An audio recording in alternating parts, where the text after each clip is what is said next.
এনসিপির শিশু, এনসিপির কুলাঙ্গার নাসিরউদ্দিন পাটোয়ারীর সুরুচিপূর্ণ বক্তব্যের জাতীয়তাবাদী দলের প্রাণ ভোমরা কক্সবাজার বাটীয় মানুষের প্রিয় নেতা, আমাদের আস্থা ও বিশ্বাসের প্রতীক, এই অঞ্চলের উন্নয়নের উপকার জননেতা জনাব আলহাজ সালাউদ্দিন আহমদকে নিয়ে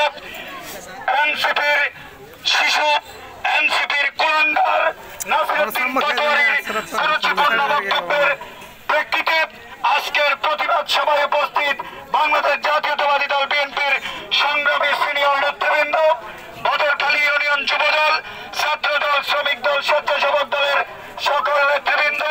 আমি বক্তব্যের শুরুতে আজকে মহান আল্লাহ রাব্বুল আলামিনের অসংখ্য শুকরিয়া জ্ঞাপন করি যে মাত্র আধা ঘন্টার ব্যবধানে আজকে শত শত